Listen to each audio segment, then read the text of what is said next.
জান আমার বউ কেন রাগ করছে, আমার সাথে এত শ্রদ্ধা সম্মান নিয়ে কথা বলতো কেমন লাগে বলো, নাহলে তো আমি এখনই আসতাম। ঠিক আছে। এখন আসলে আমার আর রোজা থাকবে না।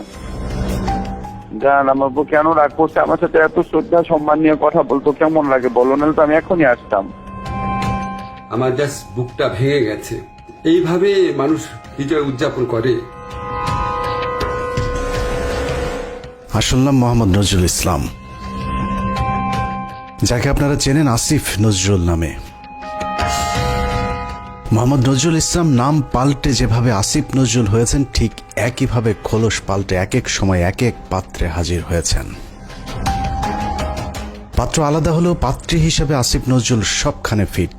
কতটা ফিট সেটা জানতে আজকের পুরো অনুসন্ধান। আসিফ নজরুল স্যার, তুমি আসলে কার? কথায় আছে প্রয়োজনীয়তায় উদ্ভাবনের জনক। আসিফ নজরুল স্যারকে নিয়ে আজকের অনুসন্ধানটাও প্রয়োজনের প্রেক্ষিতেই করতে হয়েছে। অনেক জরুরি ইস্যুর মাঝেও আসিফ নজরুল স্যারের ইস্যুটাকে প্রাধান্য দিতে হয়েছে, কারণ তার হাতে আমাদের ভবিষ্যৎ গড়ার দায়িত্ব দিয়েছি আমরা। ইতিহাস গড়ার পথে যাত্রা করা ট্রেনের চালক যদি ভুল পথে যাত্রা করে, তাহলে এই জাতি আর কখনোই গন্তব্যে পৌঁছতে পারবে না। আসিফ নজরুল ওরফে নজরুল ইসলামকে সামনে রেখে সুখের স্বপ্ন নিয়ে 18 কোটি যাত্রী যে ট্রেনে চেপে বসেছে, সেই ট্রেন ভবিষ্যতে কোন দিকে যাবে সেটা অনুমান করতে চালকের অতীত সম্পর্কে একটু জেনে আসা বাঞ্ছনীয়। আসিফ নজরুলের অতীত কেমন সেটা জানার আগে ভারতীয় গোয়েন্দা সংস্থা বাংলাদেশে কিভাবে তাদের অপতৎপরতা চালায় সেটা একটু বুঝে আসতে হবে। বাংলাদেশের রয়ের প্ল্যান অনুযায়ী মোট 3টি লেয়ার কাজ করে। প্ল্যান এ সরাসরি ভারতের পক্ষে ঘোষণা দিয়ে কাজ করা, যেটা গেল 15 বছর আওয়ামী লীগ এবং হিন্দুরা করেছেন। রাষ্ট্রীয় গুরুত্বপূর্ণ প্রতিষ্ঠানগুলোতে বড় বড় পদ পদবি নিয়ে এরা সরাসরি ভারতের এজেন্ডা বাস্তবায়ন করেছে বাংলাদেশে। এমনকি শেখ হাসিনা নিজে ঘোষণা দিয়ে ভারতের পক্ষে কাজ করার কথা স্বীকার করেছেন। আমরা ভারতকে যে দিয়েছি সেটা ভারত সারা জীবন মনে রাখবে। দ্বিতীয় লেয়ারে থাকা রয়ের সদস্যরা কাজ করে গোপনে। তারা সরাসরি ভারতের পক্ষে কথা না বললেও ভারতীয় দূতাবাসের সাথে তাদের সার্বক্ষণিক যোগাযোগ রেখে ভারতের প্রয়োজনে সবকিছু করে থাকে। তৃতীয় লেয়ারে থাকা রয়ের সদস্যরা সবচেয়ে ভয়ঙ্কর। এদেরকে সাধারণ দৃষ্টিতে দেখে মনে হবে প্রচণ্ড ভারত বিরোধী, কিন্তু গোয়েন্দাদের প্রথম 2টি লেয়ার যখন অকৃতকার্য হয়, তখন সবশেষ লেয়ারটি কৌশলে দাঁড়িয়ে যায়। আর এই লেয়ারে যারা থাকে তাদের পরিচয় যখন প্রকাশ পায়, তখন আসলে কিছুই করার থাকে না। যে কারণে এদের ব্যাপারে অতি সাবধানী হওয়া অত্যন্ত জরুরি। এই শ্রেণীর ভারতীয় এজেন্টদেরকে সবচেয়ে বেশি কৌশলী হতে হয়, কারণ তাদেরকে ডুয়েল রোল প্লে করে দুই পক্ষকেই খুশি রাখতে হয়। এই ধরনের গোয়েন্দা এজেন্ট নির্বাচনে ভারতীয় গোয়েন্দাদের কিছু সুনির্দিষ্ট চাহিদা থাকে। এসব ক্ষেত্রে যারা আওয়ামী চেতনাধারী, দুশ্চরিত্র, ইসলাম বিদ্বেষী এমন ধরনের সব ব্যক্তিদেরকে বাছাই করা হয়। অন্তরে আওয়ামী চেতনা লালন করলেও প্রকাশ্যে তাদেরকে বিপরীত রূপে আত্মপ্রকাশ করানো হয়। এ ধরনের এজেন্ট তৈরিতে 1 যুগ 2 যুগ, আবার কখনো তারও বেশি সময় লেগে যায়, যাতে তাদের পেছনের ইতিহাস মানুষ ভুলে যায়। দেখতে কিছুটা নিষ্পাপ, শ্রুতিমধুর, বাকপটু গোছের এসব এজেন্টদেরকে দিয়ে কখনো কখনো সাধারণ ভারত বিরোধীদের চাইতেও কঠোর ভাষায় ভারতকে আক্রমণ করানো হয়, যা দেখে মনে হবে এরা প্রচণ্ড ভারত বিরোধী। আর এভাবেই তাদেরকে ভারত বিরোধী শিবিরে ধীরে ধীরে জনপ্রিয় করে তোলা হয়। এবং অত্যন্ত যৌক্তিক কারণে আজকে ভারতের বিরুদ্ধে আমাদের স্বাধীনতার ডাক দিতে হবে, ভারতের বিরুদ্ধে আমাদের সার্বভৌমত্বের ডাক দিতে হবে। আসিফ নজরুল ভারতের সেই দীর্ঘমেয়াদী প্ল্যান সি এর অংশ কিনা সেটা বুঝতে আমাদেরকে আরও 32 বছর পেছন থেকে শুরু করতে হবে। 19 জানুয়ারি 1992। 1975-এর 15ই আগস্ট থেকে 1981 সাল পর্যন্ত 6 বছর ভারতীয় মগজ ধোলাইয়ের পর দেশে ফেরেন শেখ হাসিনা। শেখ হাসিনা দেশে ফেরার 15 দিনের মাথায় জিয়াউর রহমানকে হত্যা করে ভারত। জিয়াউর রহমান যেভাবে আন্তর্জাতিক মহলের কাছে জনপ্রিয় হয়ে উঠছিলেন, তাতে ভারতের মাথা ব্যথার কারণ হয়ে দাঁড়ায়, যে কারণেই তাকে হত্যা করে এরশাদকে ক্ষমতায় বসানো হয়। এদিকে প্রধানমন্ত্রী হিসেবে শেখ হাসিনাকে প্রস্তুতির কাজও চলতে থাকে। 1990 সালে এরশাদের পতনের পর ভারতের ইচ্ছে ছিল শেখ হাসিনাকে প্রধানমন্ত্রী বানানোর, কিন্তু 1991 সালে নির্বাচনে সবাইকে অবাক করে দিয়ে বাংলাদেশের মানুষ বেগম খালেদা জিয়াকে প্রধানমন্ত্রী নির্বাচিত করেন। 1991 সালে খালেদা জিয়া প্রধানমন্ত্রী হবার বছর না ঘুরতেই শুরু হয় ভারতের প্রথম চক্রান্ত। 1992 সালের শুরুতেই শুরু হয় দেশকে বিভাজনের মুখে ঠেলে দেওয়ার প্রথম ভারতীয় অভিযান। ভারতীয় চর জাহানারা ইমামকে সামনে রেখে প্রতিষ্ঠা করা হয় 71-এর ঘাতক দালাল নির্মূল কমিটি এঘাদানিক। শুরু হয় বিভাজনের রাজনীতি। শেখ মুজিবের সময়ে কথিত যুদ্ধাপরাধের মীমাংসিত একটি বিষয়কে সামনে এনে পুরো জাতিকে স্বাধীনতার পক্ষ আর বিপক্ষের দুই ভাগে ভাগ করে দেয়া হয়। সার্বভৌম রাষ্ট্রের সংবিধানকে বৃদ্ধাঙ্গুলি দেখিয়ে তৈরি করা হয় কথিত গণ আদালত, এবং সেই আদালতে বিচারিক কার্যক্রম পরিচালনা করা হয় রাষ্ট্রের বিচার ব্যবস্থাকে চ্যালেঞ্জ করার অপরাধে খালেদা জিয়া সরকার জাহানারা ইমাম সহ 24 জনের বিরুদ্ধে একটি রাষ্ট্রদ্রোহ মামলা করেন। নিশ্চয়ই ভাবছেন অনুসন্ধানের কোথা থেকে কোথায় যাচ্ছি। আসলে এত কিছু বলার কারণ, যাকে নিয়ে অনুসন্ধানের শুরু করেছে সেই আসিফ নজরুলের আসল পরিচয় খুঁজে বের করতেই এত কিছু বলা হচ্ছে। 1992 সালে খালেদা জিয়ার সরকার প্রথম ভারতের যে ষড়যন্ত্র রুখে দিয়েছিলেন, সেই ষড়যন্ত্রের উদ্যোক্তাদের মধ্যে অন্যতম ছিলেন জাহানারা ইমাম, শাহরিয়ার কবির, মুনতাসির মামুন এবং ভারতীয় গুপ্তচর আসিফ নজরুল। জাহানারা ইমামকে প্রধান আসামি করে খালেদা জিয়ার সরকার যে রাষ্ট্রদ্রোহ মামলাটি করেছিল, সেই মামলার অন্যতম একজন আসামি ছিলেন আমাদের আজকের আসিফ নজরুল ওরফে মোহাম্মদ নজরুল ইসলাম। এই যে আসিফ নজরুল এখন নাম করা কলাম লেখক, তাকে নিয়োগ করা হলো। আপনারা জেনে খুশি হবেন, আসিফ নজরুলের আদর্শিক গুরুর নাম জনাব শাহরিয়ার কবির। শাহরিয়ার কবির যখন সাপ্তাহিক বিচিত্রার সম্পাদক, আসিফ নজরুল ছিলেন তার প্রধান সেনাপতি। ভারতের এজেন্ডা বাস্তবায়নে ভারতের প্রধান সেনাপতির ভূমিকায় ছিলেন শাহরিয়ার কবির। শাহরিয়ার আসিফদের যৌথ প্রযোজনায় ভারতীয় মিশন বাস্তবায়নের কাজ যখন তুঙ্গে, তখন ভারতীয় ষড়যন্ত্রের 20 দাঁত ভেঙে দিতে উল্কার মতো ছুটে আসে এক উজ্জ্বল নক্ষত্র। আমরা ভারতকে দেখিয়ে দেব ইনশাআল্লাহ, এই পৃথিবীতে বাংলাদেশের সবচাইতে বড় দুশ্মন ভারত। সবচাইতে বড় দুশ্মন কে?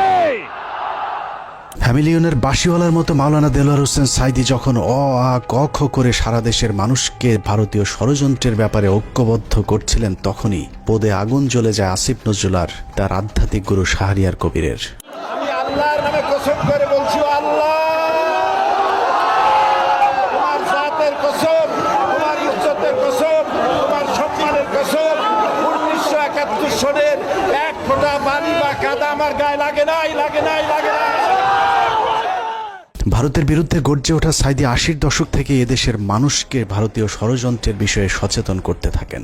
গল্প, কেচ্ছা কাহিনীর পরিবর্তে কোরআনে বিদ্যমান রাজনৈতিক এবং অর্থনৈতিক তফসিরের মধ্য দিয়ে নতুন ধারার কোরআনের মাহফিলের যাত্রা শুরু করেন আল্লামা দেলোয়ার হোসেন সাইদি। বিড়ালের মতো 500 বছর বেঁচে থাকার কোনো লাভ নাই, সিংহের মতো 1 ঘন্টা বাঁচতে চাই। দলমত নির্বিশেষে সকলের কাছে সাইদি যখন সমানভাবে সমাদৃত হয়ে উঠতে থাকেন, তখন 1989 সালে আসিফ নজরুল প্রথম ব্যক্তি যিনি তার পত্রিকার পৃষ্ঠা জুড়ে এক মিথ্যা সংবাদ ছাপান, যার শিরোনাম দেয়া হয় সাইদি সমাচার, এক ধর্ম ব্যবসায়ীর উত্থান। বিশাল সেই সংবাদের কয়েকটি লাইন পড়লে আসিফ নজরুল কত বড় মাপের একজন মিথ্যুক, প্রতারক এবং হলুদ সাংবাদিক ছিলেন সেটার কিঞ্চিত প্রমাণ পেয়ে যাবেন। লেখার শুরুতেই সাংবাদিক আসিফ নজরুল লেখেন, মাওলানা দেলোয়ার হোসেন সাইদি বিরোধী সাম্প্রতিক গণবিক্ষোভের মধ্য দিয়ে দেশে মৌদুদিবাদ এবং ধর্ম ব্যবসার রাজনীতির অগ্রহণযোগ্যতা আবারও প্রমাণিত হয়েছে। সিলেট, ঢাকা, চট্টগ্রাম সহ দেশের বিভিন্ন স্থানে জামাতের মঞ্চনায়ক সাইদির বিরুদ্ধে স্বতঃস্ফূর্তভাবে জনমত গড়ে উঠেছে। পিরোজপুরের এই মাওলানার জীবনে বিতর্কের সূচনা আগে থেকেই। শর্ষিনা মাদ্রাসায় 5ম ক্লাসের ছাত্র থাকাকালীন অবস্থায় জামাত রাজনীতি সংশ্লিষ্ট থাকার সন্দেহে তাকে মাদ্রাসা থেকে বের করে দেওয়া হয়। তারপর তিনি লেখেন, শর্ষিনা মাদ্রাসার পর তিনি খুলনা আলিয়া মাদ্রাসায় ভর্তি হন। সে মাদ্রাসা থেকে তিনি কামেল পাশ আদৌ করেছেন কিনা এ নিয়ে দেশের আলেম সমাজের প্রচুর সন্দেহ রয়েছে। দেশের শতাধিক আলেম এ বিষয়ে সত্যতা প্রমাণের জন্য সাইদের প্রতি একাধিকবার চ্যালেঞ্জ ছুড়ে দিলেও দেলোয়ার হোসেন সাইদি নাকি কখনোই সেই চ্যালেঞ্জ গ্রহণ করেননি। সাইদির ইসলাম শিক্ষার পরিপূর্ণতা নিয়ে প্রশ্ন থাকলেও তার কণ্ঠ চটলতা এবং শ্রোতা আকর্ষণ ক্ষমতা বরাবরই দ্বিধাহীনভাবে স্বীকৃত। বিভিন্ন টকশোতে ব্যক্তিগত আক্রমণ করার বিরুদ্ধে সবক দেয়া আসিফ নজরুল তার সেই লেখায় দেলোয়ার হোসেন সাইদিকে চরমভাবে ব্যক্তিগতভাবে আক্রমণ করেছিলেন। তিনি লিখেছেন, বিভিন্ন সূত্রের দেয়া তথ্য অনুযায়ী স্বাধীনতা যুদ্ধের আগেই কণ্ঠ সম্পদকে অবলম্বন করে সাইদি পিরোজপুরের গড়ের হাটে সুর করে আতর, তসবিহ, ধর্মীয় পুস্তক বিক্রি করে জীবিকা নির্বাহ করতেন। এরপর গুরুত্বপূর্ণ দুটি লাইন আছে, সেই লাইনগুলো আপনাদেরকে জানানোর আগে আসিফ নজরুল দেলোয়ার হোসেন সাইদিকে নিয়ে সম্প্রতি একটি বক্তব্য দিয়েছেন, সেটা দেখে আসা যাক। একমাত্র দেলোয়ার হোসেন সাইদি ছাড়া আমার জানা মতে আর কি, বাকি সবারই আপনার যতটুকু আমি পড়াশোনা করেছি ইনভলভমেন্ট ছিল। হঠাৎ করে দেলোয়ার হোসেন সাঈদীকে নির্দোষ দাবি করা আসিফ নজরুল 1986 সালে কি বলেছিল সেটা তার সেই লেখাতেই রয়েছে। আসিফ নজরুল প্রথম ব্যক্তি যিনি দেলোয়ার হোসেন সাঈদীকে যুদ্ধাপরাধী হিসেবে অভিযুক্ত করেছিলেন। তিনি লিখেছেন, সাঈদী স্বাধীনতা যুদ্ধের সময় পাক হানাদার বাহিনীর প্রত্যক্ষ সহযোগিতায় লিপ্ত ছিলেন। তিনি ধর্মের দোহাই দিয়ে গনিমতের মাল হিসাবে গড়েরহাট বন্দরের হিন্দু সম্প্রদায়ের বাড়িঘর লুট করেছেন এবং মদন নামে একজন হিন্দু ব্যবসায়ীর দোকান ঘর ভেঙে দিয়ে নিজের বাড়িতে নিয়ে গেছেন বলেও দাবি করেছেন আসিফ নজরুল। মুক্তিযুদ্ধের পর সাঈদী দীর্ঘ সময় পালিয়ে থাকেন এবং 10 বছর পর নাকি নিজ গ্রামে আসেন। পুরো লেখার শুরু থেকে শেষ পর্যন্ত পুরোটাই সাঈদী সম্পর্কে যা কিছু বলা হয়েছে সব ডাহা মিথ্যা। আর এই হচ্ছে আসিফ নজরুলের সাংবাদিকতার নমুনা।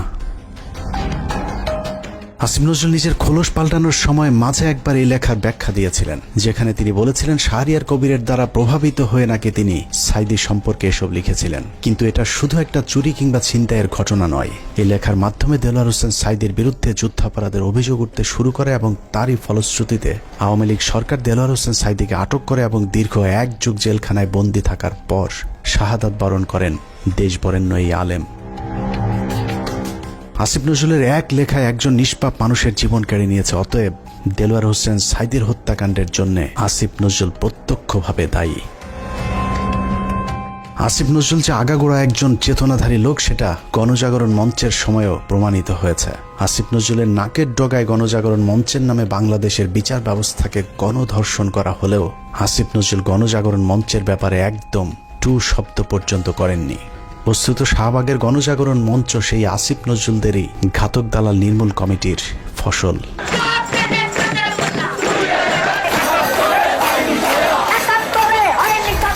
আসিফ নজরুলের কাঁধে দেয়া ভারতীয় ষড়যন্ত্রের প্রথম অ্যাসাইনমেন্ট শেষ হয়েছে। আসিফ নজরুল নিজেকে পাল্টে এখন ভারত বিরোধী আর আওয়ামী বিরোধী প্রমাণের চেষ্টা করে যাচ্ছেন। মাঝে হজ করে এসেছেন, রোজাও রাখেন, রোজার মাঝে পরকিয়া করতে গিয়ে কাপড়ও নষ্ট করেন। এখন তুমি বাসায় একা একা বসে আছো, কেউ যত্ন নিচ্ছে? স্বপ্ন কিছু না, আমি খালি শুয়ে ঘুমাচ্ছি আর শুয়ে আছে।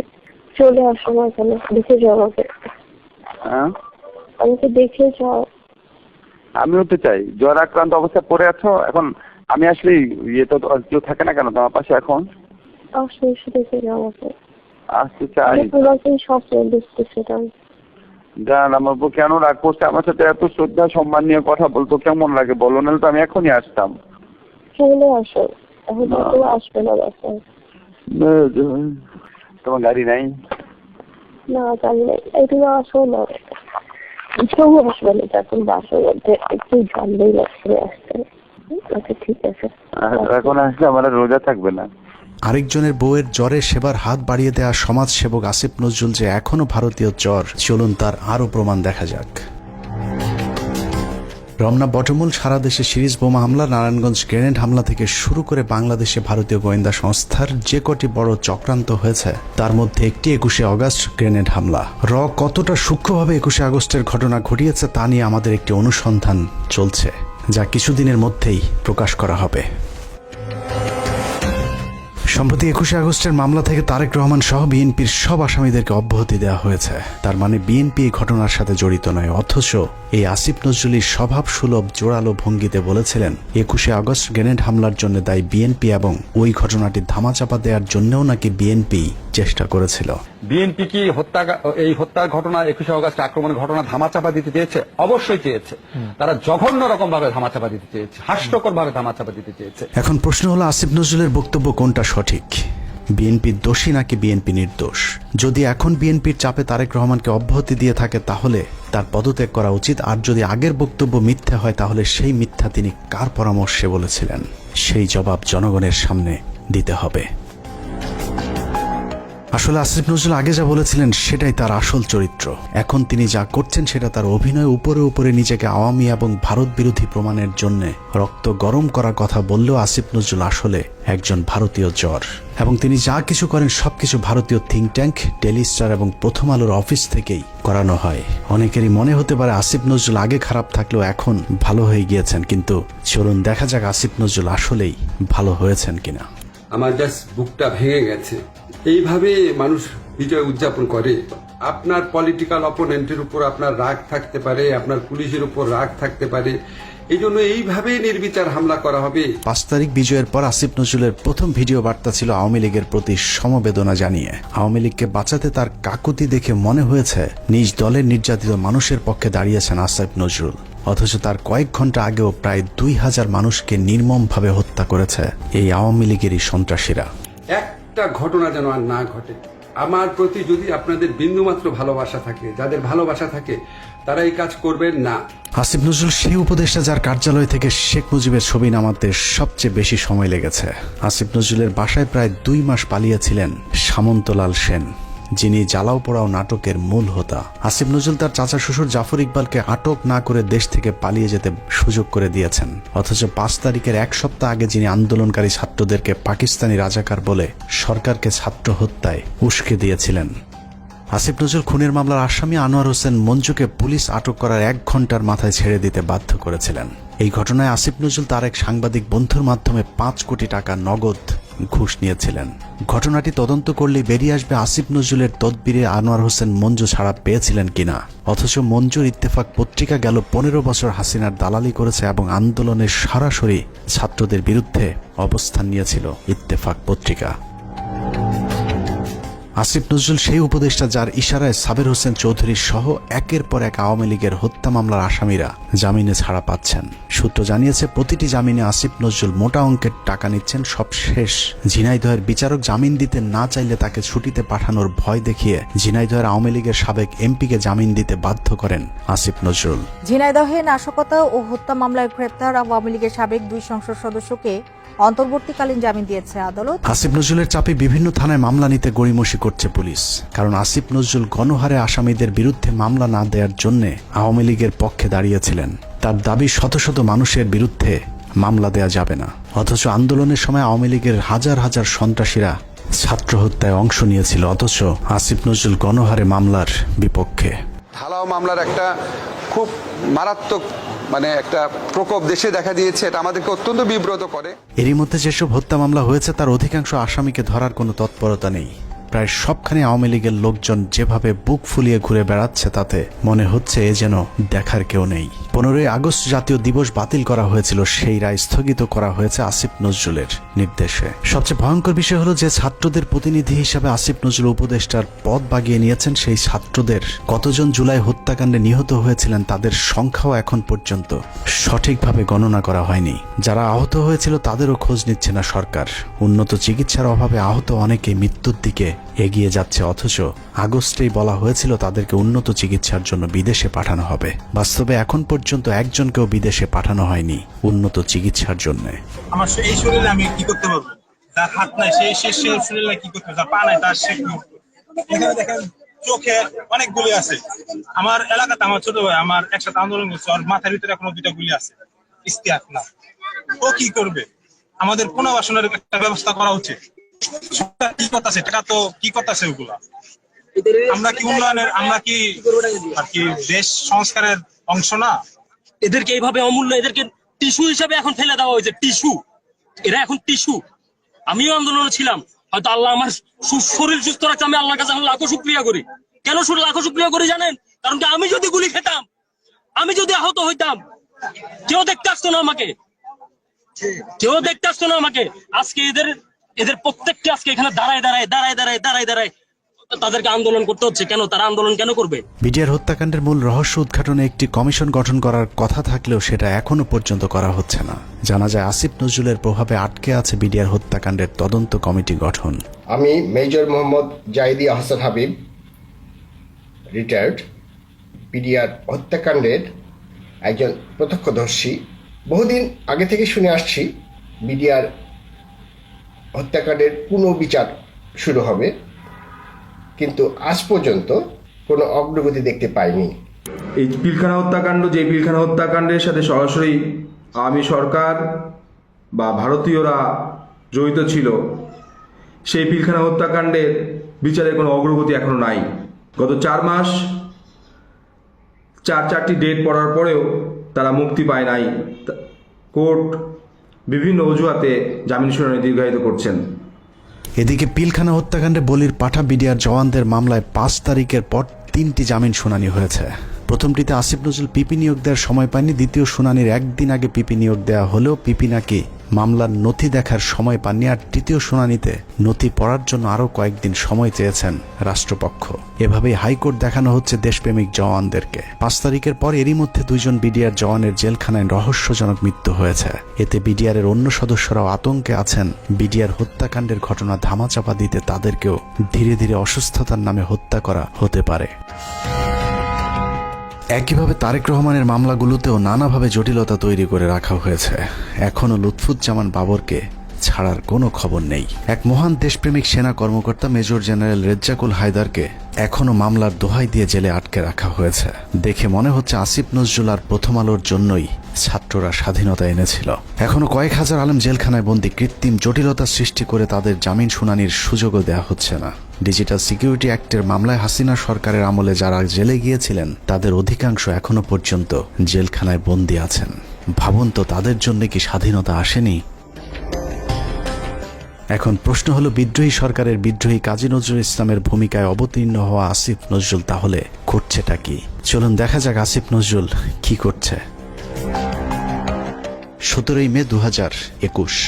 রাষ্ট্রীয় গুরুত্বপূর্ণ নথি অনুমতি ছাড়া ছবি তোলা ও সংগ্রহের অভিযোগে প্রথম আলোর জ্যেষ্ঠ প্রতিবেদক রোজিনা ইসলামকে শাহবাগ থানায় সোপর্দ করেছে স্বাস্থ্যসেবা বিভাগ। সাংবাদিক রোজিনা ইসলামকে কারাগারে পাঠিয়েছে ঢাকার সিএমএম আদালত। বাংলাদেশের ইতিহাসে প্রথমবারের মতো জাতীয় সংবাদপত্রের একজন সাংবাদিক চুরির দায়ে আটক হয়েছিল। চোরের নাম প্রথম আলোর সাংবাদিক রোজিনা ইসলাম। স্বাস্থ্য খাতের লুটপাট আর দুর্নীতির সাথে জড়িত রোজিনাকে মনে করা হয় স্বাস্থ্য খাতের মাফিয়া। রোজিনার ভাগ ছাড়া স্বাস্থ্য মন্ত্রণালয়ে কোনো প্রকল্প বাস্তবায়ন করা একদম অসম্ভব। মন্ত্রণালয়ে রোজিনার চেয়ে তার ভাই আর স্বামীর ক্ষমতা নাকি আরও অনেক বেশি। স্বাস্থ্য মন্ত্রণালয়ে কেউ তার কথার বাইরে গেলেই তার বিরুদ্ধে নিউজ করার হুমকি দিয়ে ঠান্ডা করে রাখা হয়। তাকে দিয়ে স্বাস্থ্য মন্ত্রণালয়ের সব স্বার্থ উদ্ধার করে থাকে প্রথম আলোর মতিউর রহমান। কিন্তু কথায় আছে, চোরের 10 দিন গৃহস্থের একদিন। বারবার ধান খেয়ে যাওয়া ঘুঘু রোজিনাকে বধ করা হয় 17 মে 2021 সালে। সচিব সাহেবের পাশে যে রুম আছে সেই রুমে তো ফাইল টাইল রাখা আছে। ওই রুমে ঢুকে ওই ফাইলের ছবিগুলো তুলতেছিল এবং কিছু ফাইল উনি নিজে নিয়েছিল। মন্ত্রণালয়ের একটি সূত্র জানিয়েছে, পুলিশ রোজিনাকে কাজের লোক মনে করে আটক করেছিল। কাজের লোকের মতো দেখতে রোজিনা কেন ফাইল ঘাটাঘাটি করছেন এটা চোখে পড়তেই পুলিশ তাকে আটকায়। পুলিশের কাছে বারবার নিজেকে সাংবাদিক পরিচয় দিলেও রোজিনার বেশভূষা দেখে পুলিশ তা বিশ্বাস করেনি। রোজিনা যতক্ষণে নিজেকে সাংবাদিক প্রমাণ করেছে ততক্ষণে মন্ত্রণালয়ের ঊর্ধ্বতন কর্মকর্তারা হাজির। তারা এসে দেখলো একজন ব্যক্তি ওখানে ফাইলের ছবি তুলতেছে এবং ফাইল কিছু নামিয়ে ব্যাগে ঢুকাইছে, শরীরেও ঢুকাইছে। রোজিনার পাজামার নিচ থেকে বের করা ফাইল দেখে সচিব উপসচিবদের মাথা ঘুরতে থাকে, কারণ এই ফাইল এমন এক চুক্তির যে চুক্তি বাংলাদেশ সরকার আমেরিকা এবং ভারতকে না জানিয়ে চীনের সাথে করেছিল। ভারতকে টাকা দিয়ে ফাইজারের টিকা না পেয়ে চীনের সিনোফার্মের টিকা কেনার চুক্তি করে বাংলাদেশ। সেই খবরেই ক্ষিপ্ত হয় ভারতীয় চর প্রথম আলো কর্তৃপক্ষ। চুক্তির বিষয়টি ভারতকে জানানোর জন্যই রোজিনাকে চুরি করে ফাইলের ছবি আনতে পাঠিয়েছিল মতিউর রহমান। কিন্তু পুলিশ দেখে চুক্তির সেই কাগজ রোজিনা তার ভেতরে ঢুকিয়ে ফেলেছিল। এই ফাইলগুলো ছিল টিকা সংক্রান্ত। আমরা যে রাশিয়ার সাথে টিকা চুক্তি করছি, চায়নার সাথে টিকার চুক্তি করছি।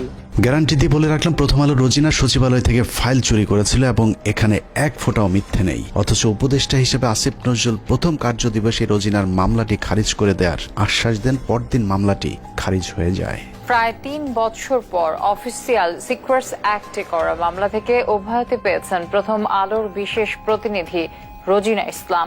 2019 সালের 1 নভেম্বর ঢাকার রেসিডেন্সিয়াল মডেল স্কুল অ্যান্ড কলেজে প্রথম আলোর কিশোর ম্যাগাজিন কিশোর আলোর বর্ষপূর্তি অনুষ্ঠানে বিদ্যুৎপৃষ্ট হয়ে 9ম শ্রেণীর শিক্ষার্থী নাইমুল আবরার নিহত হন।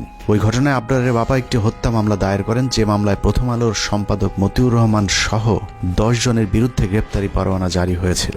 আবরারের বাবাকে ভয়ভীতি দেখিয়ে ক্ষমতার জোরে মামলাটি আগেই স্থগিত করে রেখেছিল প্রথম আলো। যাবতীয় মুভমেন্ট তাদের দ্বারা নিয়ন্ত্রিত ছিল। আমি যেটা মনে করি যে এর দায়ভার কিশোর আলোকে অবশ্যই নিতে হবে। সুপ্রিম কোর্টের একটি সূত্র জানিয়েছে, আসিফ নজরুলের নির্দেশে পুরো মামলাটি খারিজ করে দেওয়ার প্রক্রিয়াও প্রায় চূড়ান্ত করেছেন। আসিফ নজরুল আর মাস দুয়েক আইন উপদেষ্টা হিসেবে থাকলে প্রথম আলোর নামে আর কোনো মামলা আদালতে অবশিষ্ট থাকবে না। এখন প্রশ্ন হলো, আসিফ নজরুল কি শুধুই প্রথম আলোর সাংবাদিকদের বাঁচানোর জন্য উপদেষ্টা হয়েছেন? উনি কি জানেন এদেশে কত সাংবাদিক আওয়ামী লীগের বিরুদ্ধে কথা বলার কারণে দেশ ছেড়েছেন? এই প্রতিবেদন লেখা পর্যন্ত আইন মন্ত্রণালয়ের একজন পিয়নও আমাদের কাউকে ফোন করার সময় পায়নি। উল্টো প্রথম আলোর বিরুদ্ধে আমরা কোনো কথা বললেই মতির পক্ষে হামলে পড়েছেন আসিফ নজরুল সহ তার কিছু উচ্ছিষ্টভোগী। আমি স্পষ্ট বলতে চাই যে প্রথম আলো পত্রিকা তাদের সামনে, ওখানে ডিবি মুনির ছিলেন এবং তার বস ছিলেন এই পুলিশের সাবেক আইজিপি, তিনি তখন ছিলেন ঢাকা মেট্রোপলিটনে, তিনি পুলিশ কমিশনার ছিলেন। তো ওনারা আমাকে একটু মনে করছিলেন হুজুর টাইপের মানুষ, হাবাগুবা টাইপের হতে ভাবছিলেন, হাত করার পরই আমাকে একটু দূরে দাঁড় করেছিলেন। ওখান থেকে আমি পরিষ্কার দেখতে পাচ্ছিলাম যে প্রথম আলো পত্রিকার আমাদের সামনে লেখা, এবং শিরোনামটা আমি দেখে ফেললাম, ওখানে লেখা আছে যে আমেরিকান এমবেসি ও ভারতের দূতাবাসে আক্রমণের পরিকল্পনায় চট্টগ্রাম থেকে এই জঙ্গিদেরকে গ্রেপ্তার, একদম হেডলাইন এটা। তো এরপর ধারাবাহিক যে ঘটনা ঘটলো, এই আমাকে রাতের গভীরে জিজ্ঞাসাবাদ করা হতো, বিভিন্ন সময় থেকে নিয়ে জিজ্ঞাসাবাদ করা হতো। আমার সাথে আমার স্কুলের আরো দুজন টিচার ছিলেন, কখনো সম্মিলিত কখনো একা একা আমাদেরকে জিজ্ঞাসাবাদ করা হতো। আমার সাথে যেটা করছে সেটা আমি দেখছি যে ওনারা বিভিন্ন জিজ্ঞাসাবাদের সময় বিভিন্ন মিডিয়ার সাথে তারা ফোনে আলাপ করে। প্রথম আলোর বিরুদ্ধে নিরীহ মানুষকে জঙ্গি সাজানোর অভিযোগ নিয়ে 15 মিনিটসের পক্ষ থেকে একটি অনুসন্ধান করা হয়েছিল। গুরুতর সেই অভিযোগ তুলে ধরার পর আসিফ নজরুল প্রথম ব্যক্তি যিনি প্রথম আলোর পক্ষে ফেসবুকে পোস্ট করেছিলেন। একই অনুসন্ধানে ভারতীয় রয়ের সদস্য কালবেলার সন্তোষ শর্মার বিরুদ্ধেও গুরুতর সব অভিযোগ করেছিল বাংলাদেশের শীর্ষস্থানীয় কয়েকজন আলেম। সেই ঘটনাকে কেন্দ্র করে ভুক্তভোগীরা কালবেলা কার্যালয়ে অভিযোগ দিতে চাইলে আসিফ নজরুল তথ্য মন্ত্রণালয়কে চাপ দিয়ে বিক্ষোভকারীদের বিরুদ্ধে একটি বিজ্ঞপ্তি দেন। তথ্য মন্ত্রণালয় সেই বিজ্ঞপ্তি দেওয়ার পর আসিফ নজরুল সেই বিজ্ঞপ্তি শেয়ার করে আমাদেরকে হুমকি দেন, যদিও সংশ্লিষ্ট মন্ত্রণালয়ের উপদেষ্টা নাহিদ ইসলামও সেই বিজ্ঞপ্তি শেয়ার করার প্রয়োজন মনে করেননি। প্রশ্ন হলো, আসিফ নজরুলের আগ বাড়িয়ে কেন সেই বিজ্ঞপ্তি শেয়ার করতে হলো? আসিফ নজরুল এবং প্রথম আলোর প্রভাব কতটা শক্তিশালী সেটা বুঝতে দুটি ঘটনা তুলনা করা যাক। ডক্টর মোহাম্মদ ইউনূসের সরকার গঠনের পর ব্রিগেডিয়ার জেনারেল এম শাখাওয়াত সরকারের মুখপাত্রের ভূমিকায় ছিলেন। এটা অনেক বড় পার্টি এবং I have lot of respect for Awami League. বঙ্গবন্ধুর স্বপ্ন ছিল নষ্ট করবেন না, এটা আপনার নষ্ট করার কোনো অধিকার নাই। পার্টিকে রিঅর্গানাইজ করেন, একটা পলিটিক্যাল পার্টির মতো যেভাবে থাকে, ইলেকশন আসলে ইলেকশন কন্টেস্ট করবেন। আওয়ামী লীগের পক্ষে শাখাওয়াতের এক বক্তব্যে মন্ত্রণালয়ে ছাড়তে হয়েছে প্রভাবশালী এই উপদেষ্টাকে। এবার চলুন প্রথম আলো আর আসিফ নজরুল কত শক্তিশালী সেটা দেখা যাক। 5টা মিনিটের লেগে তুই খালি একটু আয়া পর, তোরে মাইরা আমি ঘুমামু ভাই, আমার ঘুম হয় না, তোরে মাইরা ঘুমামু, তুই একটু আয় ভাই, তুই নিশুজা দাদা, তোর মায়ে ঘুমায়, তোর মায়ে। নাটক চলচ্চিত্রের মাধ্যমে পরকীয়া সমকামিতা থেকে শুরু করে ইসলাম বিদ্বেষ, সমাজ ধ্বংসের অন্যতম মাস্টার মাইন্ড মোস্তফা সরোয়ার ফারুকী। মোস্তফা সরোয়ার ফারুকী সংস্কৃতি উপদেষ্টা হিসেবে শপথ নেয়ার পর দেশের শতভাগ মানুষ তীব্র প্রতিবাদ জানিয়েছিল। তারপরেও ফারুকীকে সরানো যায়নি, কারণ আসিফ নজরুল এবং প্রথম আলোর যুগ্ম সম্পাদক আনিসুলের অনেক পুরাতন নারী সাপ্লায়ার মোস্তফা সরোয়ার ফারুকী। আসিফ নজরুল দাবি করেছেন তিনি ফারুকীর উপদেষ্টা হবার বিষয়ে কিছুই জানেন না, কিন্তু আমাদের হাতে আসা তথ্য বলছে আসিফ নজরুল ফারুকীর অনেক পুরাতন বন্ধু। প্রায় এক যুগ আগে ফারুকী এবং তিশার বিয়েতে হাতে গোনা যে কজন মানুষ দাওয়াত পেয়েছিলেন, আসিফ নজরুল সেই ভাগ্যবানদের মধ্যে একজন। মোস্তফা সরোয়ার ফারুকীর মন্ত্রণালয়টিও আসিফ নজরুলের নিজে ছেড়ে দেয়া মন্ত্রণালয়। এবার প্রশ্ন আসতে পারে, ফারুকীর সাথে আসিফ নজরুলের সম্পর্ক আছে ঠিক আছে, কিন্তু প্রথম আলোর সাথে ফারুকীর সম্পর্কটা আসলে কি? এটাই আজকের অনুসন্ধানের সবচেয়ে গুরুত্বপূর্ণ বিষয়। আসিফ নজরুলের মতো হানি ট্র্যাপে পড়ে যারা প্রথম আলোর হয়ে কাজ করতে বাধ্য হন, তাদের জন্য প্রথম আলোর সবচেয়ে বড় ফাঁদ হচ্ছে মেরিল প্রথম আলো, এবং সেই সাথে সম্প্রতি যোগ হয়েছে চরকি নামে আরেকটি প্রথম আলোর ওটিটি প্ল্যাটফর্ম। চরকি নামক ওটিটির চক্করে ফেলে বিভিন্ন নায়িকার মডেলদের ক্যারিয়ার গড়ে দেওয়ার লোভ দেখিয়ে আসিফ নজরুলদের মতো খদ্দের সংগ্রহ করে প্রথম আলো। নায়িকা মডেলদের সাথে বিশেষ মুহূর্তের ভিডিও ধারণ করে আজীবনের জন্য জিম্মি করা হয় রাষ্ট্রের বিভিন্ন গুরুত্বপূর্ণ পদে থাকা ব্যক্তিদেরকে। এই ফাঁদ তৈরিতে সবচেয়ে গুরুত্বপূর্ণ ভূমিকা পালন করে রেদওয়ান রনি আর মোস্তফা সরোয়ার ফারুকী, যার আড়ালে থেকে সব কলকাঠি নাড়েন প্রথম আলোর সাংবাদিক আনিসুল হক। মোস্তফা সরোয়ার ফারুকীর মতো একজন লম্পট কিভাবে উপদেষ্টা হলেন সে বিষয়ে সিদ্দিকুর রহমানকে প্রশ্ন করা হয়েছিল। প্রশ্ন করতে অভিনেতা সিদ্দিকুর রহমান বলেন, সবই ভারতের খেলা। রিহাবে আছিল ফারুক, এটা তো জানি আমি। যখন রিহাবে ছিল তো অহংকার খাইনিও জানি আমি। এটা ইউনিভার্সাল ট্রুথ। সালারা দেখবি যে মানুষটাকে 90% মিডিয়ার মানুষ তাদের বিরোধী, 10% তার পক্ষের লোক পাওয়া যাবে কিনা সন্দেহ। সেই মানুষটা আমি পুরো অবাক হয়ে গেলাম। সরে তার বানাইছে প্রথম আলো, এটা তো প্রথম আলো, বেসিক্যালি প্রথম আলো, বুঝছি? ডেইলি স্টার প্রথম আলো। উইকিপিডিয়ার তথ্যানুযায়ী ট্রান্সকম গ্রুপের মালিকানাধীন মিডিয়া স্টার লিমিটেডের অধীনে প্রথম আলোর মাধ্যমে পরিচালিত চরকি নামক প্রতিষ্ঠানটির প্রধান পরিচালনা কর্মকর্তা রেদওয়ান রনি, আর চরকিতে সবচেয়ে বেশি কন্টেন্টের যোগানদাতা মোস্তফা সরওয়ার ফারুকী। নারী খেকো আনিসুল, ফারুকী আর রনি 3 মাফিয়ার হাতে জিম্মি হয়ে আছে বাংলাদেশের মিডিয়া জগৎ। প্রথম আলো চক্রের ফাঁদে পা দিয়ে অনেক অভিনেত্রী অন্ধকার জগতে জড়িয়েছে, আবার যারা তাদের ফাঁদে পা দিতে রাজি হয়নি তাদেরও ক্যারিয়ার ধ্বংস হয়ে গিয়েছে। তো আজকাল তো দেখা যাচ্ছে শেখ হাসিনার তারাইয়া যেই জিনিসটা হয়েছে, সেখানে সেই উপদেষ্টারা মানে উচ্ছিষ্ট করছে দেশটাকে। যেমন ফারুকীর জন্য যখন এই ডক্টর ইউনূস বাইরে গেল, রাস্তাঘাট ভাইঙ্গা মানে শেখ হাসিনার মতে তার বয়দায় করতে চাইছে, সে নির্লজ্জভাবে নতুন উপদেষ্টাদের সাথে শপথ নিয়ে চাকরি করা শুরু করলেন, একদিনও চাকরি মিস করেন নাই। এই ফারুকী তো একটা সময় দেখতাম গাঞ্জা ছাড়া কিছু খায় না, হ্যাঁ।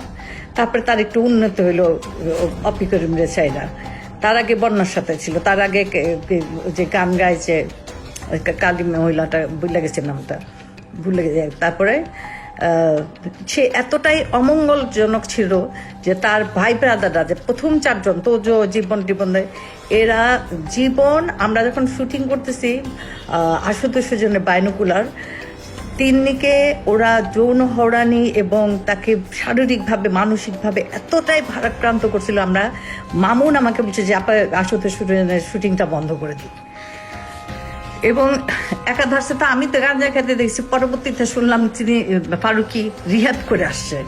এটা আমার কথা না, এটা একদম আপনারা যারা ভীষণভাবে ওনার সাথে সম্পৃক্ত সিদ্দিক এখনো বলতেছে যাচ্ছে গেল। এই ফারুকীর কর্মকাণ্ড শুনবেন।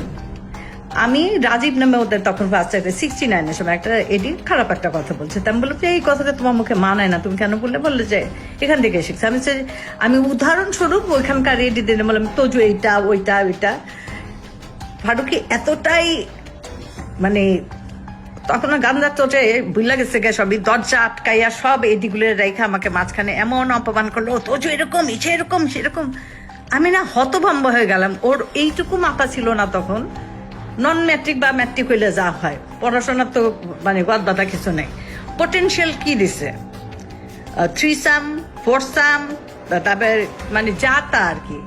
আবার আমারটা সময় পরকিয়া, এখন আমার প্রেমের কথা বলতে পারে, বলতেই পারে। তো আগে বলবো আপনারা উচ্ছিষ্ট করেন না দেশটাকে। ফারুকী আমি মেনে নিলাম, অনেক শিল্পী তোমাকে বাধাই দিয়েছে। এভাবে প্রথম আলো কেন্দ্রিক এক সিন্ডিকেট গড়ে উঠেছে মিডিয়া পল্লীতে, যাদেরকে সুবিধা দিতে আসিফ নজরুলের মাধ্যমে ফারুকীকে উপদেষ্টা বানিয়েছে প্রথম আলো। যে কারণে হানি ট্র্যাপের শিকার আসিফ নজরুল সারা জীবন গণতন্ত্রের পক্ষে কথা বলেও গোটা দেশের মানুষের মতামতকে উপেক্ষা করে ফারুকীকে উপদেষ্টা করে রাখতে বাধ্য হন। বর্তমান সরকারের প্রথম আলো চক্রের আরেক গুরুত্বপূর্ণ সদস্য প্রধান উপদেষ্টার প্রেস সেক্রেটারি শফিকুল আলম। 5 আগস্টের আগে কখনো শফিকুলের নাম কেউ শুনেছেন কিনা তার সন্দেহ আছে। তারপরেও 15 বছর হাসিনার বিরুদ্ধে চুপ থাকা শফিকুল হঠাৎ করেই রং পাল্টে হয়ে গেলেন বিদ্রোহী সাংবাদিক। ডক্টর মোহাম্মদ ইউনূসের ভারত বিরোধী পলিসির কারণে শফিকুল আলম এখন ভারতের বিরুদ্ধে কথা না বললেও তিনি সরকারের ভেতরে বসেই ভারতের এজেন্ডা বাস্তবায়ন করছেন। 5 আগস্টের 4 দিন পর 9 তারিখে বাংলাদেশে হিন্দু নির্যাতনের মিথ্যে অভিযোগ তুলে শাহবাগে হিন্দুদের যে সমাবেশ হয়েছিল, সেই সংবাদ এএফপিতে প্রচার করে তিনি প্রথম বাংলাদেশে হিন্দু নির্যাতনের বিষয়টি আন্তর্জাতিক স্বীকৃতি দিয়েছিলেন, যে বিষয়টি তিনি ফেসবুকে পোস্ট করেছেন। এছাড়া রাহুল আনন্দের বাড়িতেও আন্দোলনকারীরাই নাকি অগ্নি সংযোগ করেছে এমন মিথ্যা গুজবও তিনি তার ফেসবুকে ছড়িয়েছিলেন। ডক্টর ইউনূসের আদেশ মান্য করতে ইদানিং শফিকুল হিন্দুদের উপর নির্যাতনের বিষয়টি অস্বীকার করলেও প্রেস সেক্রেটারি হবার আগ পর্যন্ত তিনি হিন্দু নির্যাতনের মিথ্যা গুজব তার ফেসবুকে প্রচার করেছেন, যা এখনও তার ফেসবুক ওয়ালে গেলে পাওয়া যায়। শফিকুলের আসল পরিচয় জানতে তার কিছু পুরাতন ফেসবুক পোস্ট দেখলেই চলবে। 2020 সালে শেখ মুজিবের ব্যবহৃত জিনিসের প্রদর্শনীতে গিয়ে মুজিবের পছন্দের কালো কোট পরে ছবি পোস্ট করেছিলেন শফিক। অতীতে আওয়ামী প্রীতি এবং ইসলাম বিদ্বেষী এরকম অনেক পোস্ট রয়েছে শফিকুলের ফেসবুকে। 5 তারিখের পরেও অভ্যাসজনিত কারণে নিজের মুজিব প্রেম এবং ইসলাম বিদ্বেষী চিন্তার বহিঃপ্রকাশ ঘটছে তার বিভিন্ন লেখনীতে। 5 তারিখ শেখ মুজিবের মূর্তি ভাঙার ভিডিও শেয়ার করে শেখ মুজিবকে ইন্ডিপেন্ডেন্ট হিরো আখ্যা দিয়েছিলেন কথিত আওয়ামী বিরোধী সাংবাদিক শফিকুল আলম। আগস্টের 9 তারিখে শেখ মুজিবের নামের পরিবর্তে হযরত ইব্রাহিম আলাইহিস সালামের নামে এক্সপ্রেসওয়ের নাম পরিবর্তনে বেজায় কষ্ট পেয়েছিলেন শফিকুল আলম। শফিক লিখেছিলেন, শেখ মুজিবের নামের পরিবর্তে ইব্রাহিম আলাইহিস সালামের নাম দেওয়াটা একটা ফাজলামো। যারা মুজিবের নামের জায়গায় ইব্রাহিম আলাইহিস সালামের নাম চেয়েছেন তাদের বিচারের দাবি করে শফিকুল আলম লিখেছিলেন, যদি নাম পরিবর্তন করতেই হয় তাহলে ইব্রাহিমের নামের পরিবর্তে যোগেন্দ্রনাথ মণ্ডলের নাম দেয়া হোক। 15 বছর শেখ হাসিনা লুটপাটের উদ্দেশ্যে করা কোনো প্রকল্প নিয়ে শফিকের এত খারাপ লাগেনি যতটা মডেল মসজিদ করাতে লেগেছে। বিটিভির টকশোতে গিয়ে শফিক ক্ষোভ জানিয়ে বলেছেন, মডেল মসজিদ কেন বানাতে হবে? এই যে সরকারি ব্যয় আমার এত 560টা মসজিদ কেন করতে হবে? আমাদের মসজিদের কি অভাব পড়ছিল? বিএনপির ব্যাপারেও চরম বিদ্রোহী শফিকুল আলম। 5 তারিখের পর বিএনপি 3 মাসের মধ্যে নির্বাচন চাইলে শফিকুল বলেছিলেন, বিএনপি হাসিনাকে ক্ষমতা থেকে নামায়নি, অতএব বিএনপির কথা মতো তত্ত্বাবধায়ক সরকার তাদের মেয়াদ নির্ধারণ করবে না। সবকিছুর পর এখানেও প্রশ্ন আসতে পারে, প্রথম আলোর সাথে শফিকুল আলমের সম্পর্কটা কি? শফিকুল আলম সবশেষ এএফপির বাংলাদেশ ব্যুরো চিফ হিসেবে কাজ করেছেন। প্রধান উপদেষ্টার প্রেস সচিব হওয়ার আগে তার জায়গায় তিনি প্রথম আলোর জঙ্গি বিষয়ক বিশেষ সাংবাদিক সাবিহা আলমকে বসিয়ে এসেছেন। যেই সাবিয়ার বিরুদ্ধে 15 মিনিটসের অনুসন্ধানে দেখানো হয়েছিল কিভাবে তিনি মেজর জিয়াউল হকের বাবাকে হুমকি দিয়ে মিথ্যে জবানবন্দি নিয়েছিলেন। আপনি বলছেন যে জিয়া হচ্ছে একরোখা এবং ধর্মান্ধ ছিল, এই বক্তব্যগুলিও আপনি কোন পরিস্থিতিতে দিচ্ছেন? তখন যে পরিস্থিতি ছিল ওই পরিস্থিতির শিকার হয়ে আমি এটা বলতে পারি। এটা না হলে আপনাদের ওইটা মানে অত্যাচার হয়ে যেত, আমিও তো হয়তো আয়না করে থাকতে। উনি বললো যে আমি সাংবাদিক ও news I report against something, মানে উনি নাকি উনি বিশেষ সাংবাদিক বলে যে জানেন আপনারা কিন্তু ক্ষতি হতে পারে, দেখো আমি একটু চেক করতেছি, বুঝলেন? মানে যদি আমি মানে ওনার পক্ষে আনসার না করি তাইলে আমারও তো আয়না করে মানে কিডন্যাপ করে ফেলি। প্রথম আলোর মতিউরের আরেক বন্ধু টিআইবির নির্বাহী পরিচালক ইফতেখারুজ্জামান, তাকে বসানো হয়েছে দুদক সংস্কার কমিশনের চেয়ারম্যানের পদে। 75 বছর বয়সী ইফতেখারুজ্জামান এক স্বৈর শাসক হিসেবে নিজের পদ আঁকড়ে বসে আছেন টিআইবিতে, যেখানে তার নিজের বিরুদ্ধে অভিযোগ রয়েছে টিআইবির রিপোর্ট জালিয়াতির। যেহেতু সরকারের সাথে ডক্টর ইফতেখারুজ্জামান বা টিআইবির যে নির্বাহী পরিচালক, ওনার সাথে কিন্তু সরকারের উচ্চ পর্যায়ে একটা ধর্মরম বা যোগাযোগ আছে। বিশেষ করে তখনকার প্রধানমন্ত্রী খুব প্রভাবশালী উপদেষ্টা জনাব এসপি ইমাম ও ঘর বলা যায় উনি খুব স্নেহভাজন ছিলেন। এখন অনেকটা বলা যায় এই সম্পর্কের কারণে আওয়ামী লীগ সরকার বা শেখ হাসিনা সরকার যাতে করে কোনো প্রকার ব্যয়কায়দা না পড়ে এবং টিআইবিও যেন ঝুঁকিতে না পড়ে বা শেখ হাসিনার বিরাট ভাজন না হয়, তখন উনি যে কাজটা করেছেন এই রিপোর্টটাকে তামাদি করে দিয়েছেন, উনি প্রকাশ না করার জন্য সিদ্ধান্ত নিয়েছিলেন। এবং এই রিপোর্টটা যদি প্রকাশ পেত তাহলে বাংলাদেশের মানুষ, বাংলাদেশের জনগণ এবং বাংলাদেশের বিভিন্ন পর্যায়ে যারা আছে বা দাতা সংস্থাগুলোকে জানতে পারত যে বাংলাদেশে উচ্চ পর্যায়ে কিভাবে দুর্নীতিগুলো সংগঠিত হয়, আয়োজিত হয় এবং দুর্নীতির যে সাথে যুক্ত যারা মানে বলা যে প্লেয়ার বা খেলোয়াড় তারা কিভাবে সেখানে খেলে, হ্যাঁ, কার কি রোল থাকে এবং সেটার প্রভাব কি আমাদের দেশবাসী খুব ভালোভাবে জানতে পারত। টিআইবির সাবেক কর্মকর্তা রেজাউল করিমের করা কয়েকটি রিপোর্ট সহ বিগত আওয়ামী সরকারের বিরুদ্ধে করা গুরুত্বপূর্ণ কয়েকটি রিপোর্ট গায়েব করে দিয়েছিলেন ইফতেখারুজ্জামান। ইফতেখারের মাধ্যমে প্রথম আলো আসিফ নজরুল গং তাদের পছন্দের দুর্নীতিবাজ এক কর্মকর্তাকে দুদকের চেয়ারম্যান বানানোর অপতৎপরতা শুরু করেছেন। ইফতেখারুজ্জামানের নেতৃত্বে সংস্কার কমিশনের নামে কালক্ষেপণ করে দুর্নীতিবাজদের সম্পত্তি বিক্রি এবং হস্তান্তরের সুযোগ করে দেওয়া হয়েছে, অথচ অত্যন্ত সৎ এবং নীতিবান হিসেবে পরিচিত সাবেক বিচারক মোতাহার হোসেনের নাম প্রস্তাব করা হলেও আসিফ নজরুল সেটা আটকে রেখেছেন, কারণ মোতাহার হোসেনকে তিনি তারেক রহমানের ঘনিষ্ঠজন মনে করেন। আসিফ নজরুলের সাফ কথা, তারেক রহমানের ঘনিষ্ঠ কেউ দুদকের চেয়ারম্যান হতে পারবে না। 71 টিভির টকশো রিজার্ভ আলোচক, জঙ্গি বিশেষজ্ঞ ভারতীয় আরেক রয়ের এজেন্ট ডেইলি স্টারের সাংবাদিক গোলাম মর্তুজা। 2018 সালে নির্বাচনের আগেও তারেক রহমান আর খালেদা জিয়াকে জঙ্গিদের নেতা বলা মর্তুজা হঠাৎ করে আওয়ামী বিরোধী ভিডিও আপলোড করা শুরু করেন ইউটিউবে। সেখান থেকে প্রথমে ডেইলি স্টার, সবশেষ আসিফ নজরুল মাহফুজ আনামের তদবিরে যুক্তরাষ্ট্রের প্রেস সেক্রেটারির পদ বাগিয়ে নিয়েছেন আওয়ামী এই সাংবাদিক। আর এই সবকিছুই হচ্ছে ভারতীয় চক্র প্রথম আলো ডেইলি স্টারের পরামর্শে। হঠাৎ করে রং পাল্টানো গোলাম মর্তুজা আওয়ামী লীগের দালালিটা পুরোপুরি এখনো ছাড়তে পারেননি। দুদিন আগেও গোলাম মর্তুজা ডিবিসির টকশোতে বলেছেন সরকার শেখ মুজিবকে জাতির পিতা না মানলেও শেখ মুজিব নাকি আরও শক্তিশালী হয়ে ফিরে আসবেন বাংলাদেশে। আর এটাই হচ্ছে সাংবাদিক গোলাম মর্তুজার আসল চেহারা। বঙ্গবন্ধু জাতির জনক হিসেবে যেভাবে ছিল সেভাবে থাকতে দিলেই সবচেয়ে ভালো হতো। বঙ্গবন্ধুকে ব্যবহার করা হয়েছে, সেই বঙ্গবন্ধুর আরেকবার মূল্যায়ন হবে এদেশে। এভাবে প্রথম আলোর সব আওয়ামী চেতনাধারী বুদ্ধিজীবীদেরকে সরকারের গুরুত্বপূর্ণ সব জায়গায় বসিয়ে প্রথম আলো আর ভারতের অবস্থানকে শক্তিশালী করছেন আসিফ নজরুল। আসিফ নজরুল যে মন থেকেই সবকিছু করছেন তা নয়, অনেক কিছু সে না চাইলেও করতে হচ্ছে, কারণ আসিফ নজরুল অনেক আগে থেকেই তার আলু আরেকজনের খেতে বর্গা দিয়ে রেখেছেন। এই আলুর দোষে পুরো আইন মন্ত্রণালয় এখন আওয়ামী লীগ দখলে নিয়েছে। আসিফ নজরুল যেন নীরব এক দর্শক। বিষয়টা একদমই হাস্যকর নয়। আপনি কি জানেন আসিফ নজরুলের ব্যক্তিগত সহকারীকে? আসিফ নজরুলের ব্যক্তিগত সহকারী হচ্ছেন শামসুদ্দিন মাসুম, যিনি তত্ত্বাবধায়ক সরকার ব্যবস্থা বাতিলের মূল হোতা সাবেক প্রধান বিচারপতি ABM খায়রুল হকের ব্যক্তিগত সহকারী ছিলেন। নরেন্দ্র মোদীর সবশেষ নির্বাচনে জয়ী হবার পর শেখ রেহানার সাথে সফর সঙ্গী হয়েছিলেন আসিফ নজরুলের পিএস শামসুদ্দিন মাসুম। আপনার কাছে নিশ্চয় অবাক লাগছে যে খায়রুল হকের কারণে বাংলাদেশের সব সংকটের সূচনা তার পিএস কিভাবে আসিফ নজরুলের পিএস হয়। শুধু পিএস নয়, আইন মন্ত্রণালয়ের সব কলকাঠি নাড়ছেন শামসুদ্দিন মাসুম। আসিফ নজরুলকে ভাঙিয়ে মাসুম এরই মধ্যে শুরু করেছেন ব্যাপক চাঁদাবাজি। মাসুমের বিরুদ্ধে অভিযোগ উঠেছে রেবেকা মোহাম্মদ মিমি নামে এক নারীকে বিয়ের আশ্বাস দিয়ে গর্ভে সন্তান দিয়ে ছুঁড়ে ফেলার। স্থানীয় একটি পত্রিকায় মিমি অভিযোগ করেছেন মাসুমকে বিয়ের জন্য চাপ দিলেও তিনি আইন উপদেষ্টা আসিফ স্যারের ভয় দেখাচ্ছেন। মিথ্যে মামলা দিয়ে মিমিকে জেলে ঢুকানোর হুমকিও দিচ্ছেন আসিফ নজরুলের ব্যক্তিগত সহকারী শামসুদ্দিন মাসুম। মাসুম যাই করুক, আসিফ নজরুলের আসলে কিছু করার নেই, কারণ তিনি মাসুমের কাছে জিম্মি। আসিফ নজরুল কেন মাসুমের কাছে জিম্মি সেটা বের করতে পারলেই আজকের পুরো অনুসন্ধানের মূল রহস্য বেরিয়ে আসবে। শামসুদ্দিন মাসুম আসিফ নজরুলের ঘনিষ্ঠ হবার আগে আইন মন্ত্রণালয়ের আরেক কর্মকর্তা উম্মে সরাবন তহুরাকে আসিফ নজরুলের কাছে পাঠিয়েছিলেন, কিন্তু উম্মে তহুরা যে শামসুদ্দিন মাসুমের বেড পার্টনার সেটা আসিফ নজরুল একেবারেই জানতেন না।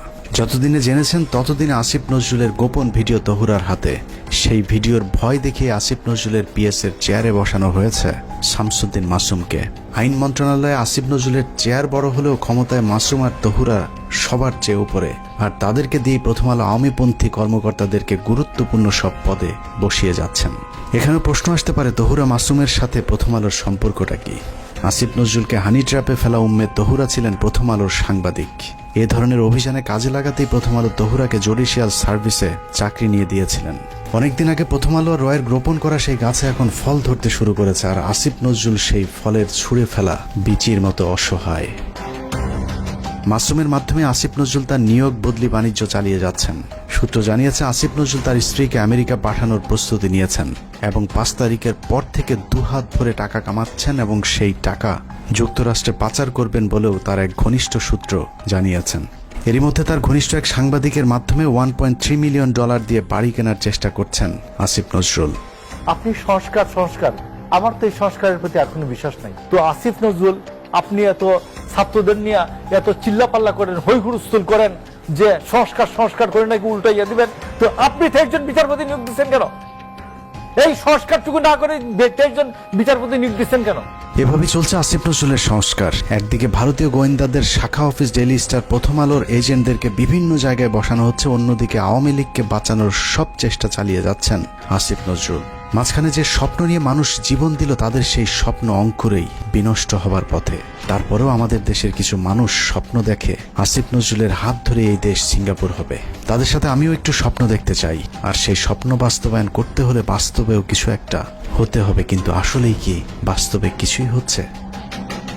আসিফ নজরুল সারা জীবন প্রবাসীদের জন্য মায়া কান্না করে আসলেও কার্যত প্রবাসীদের জন্য কোনো পদক্ষেপ নেওয়া হয়নি, অথচ সেই মন্ত্রণালয়টি এখন তার অধীনেই। এখনও সৌদি, মালয়েশিয়া, সিঙ্গাপুর সহ মধ্যপ্রাচ্যে যেতে আগের মতোই বাড়তি টাকা গুনতে হয়। এখনও কেউ মারা গেলে তাদের লাশ আনার টাকাটাও ওই পরিবারগুলোর জন্য বোঝা হয়ে দাঁড়ায়। সারা বছর ভারতের বিরুদ্ধে কথা বলে বিডিআর হত্যাকাণ্ড ধামাচাপা দেওয়ার চেষ্টা করছে আসিফ নজরুল। বিডিআর জওয়ানদের ছাড়ার কোনো ব্যবস্থা নেই। আওয়ামী বিচারকেরা এখনো পর্যন্ত তাদের বিচার কার্য চালিয়ে যাচ্ছেন। আওয়ামী লীগ আমলে জেলে যাওয়া রাজনৈতিক বন্দীরা এখনো জেলে পচে মরছেন, অথচ আসিফ নজরুলের কোনো ভ্রুক্ষেপ নেই।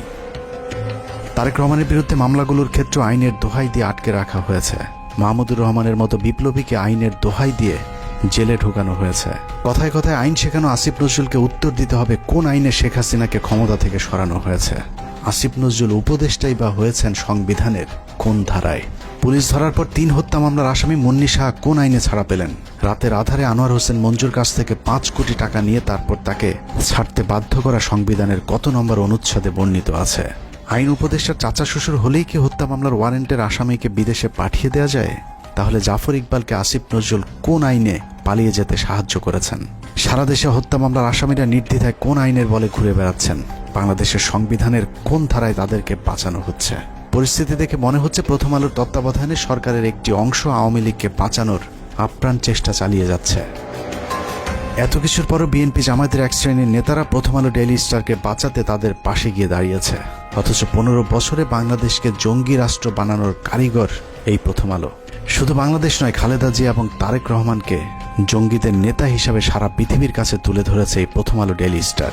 2024 সালে বলে রাখলাম, প্রথম আলোকে ভারত মুক্ত করতে না পারলে এদেশকে আবারও ভুগতে হবে। সমস্যা হলো যেদিন বুঝবেন সেদিন আর কিছুই করার থাকবে না। ভারত আর আওয়ামী লীগ যদি আরেকবার সুযোগ পায় তাহলে এই দেশকে আর কখনোই স্বাধীনতার সূর্য দেখতে দেওয়া হবে না। কে কোন দল করে জানি না, শুধু এতটুকুই বলবো, প্রথম আলোর পক্ষে যে কথা বলবে সেই ভারতীয় দালাল। অতএব প্রথম আলো আর স্বাধীনতা একসাথে বাংলাদেশের মানচিত্রে থাকতে পারে না। এটা কোনো পত্রিকা নয়, এটা ভারতীয় গোয়েন্দা সংস্থার বাংলাদেশি একটি শাখা। আমরা কোনো পত্রিকা বন্ধ চাই না, কিন্তু প্রথম আলোর বিরুদ্ধে যে মানুষ হত্যার ভয়াবহ অভিযোগ উঠেছে তার বিচার যতদিন না হবে ততদিন তাদের বিরুদ্ধে আমাদের যুদ্ধ চলবে। তাদের পাশে যে দাঁড়াবে তাকেই শত্রু হিসেবে চিহ্নিত করা হবে। আল্লাহ হাফেজ।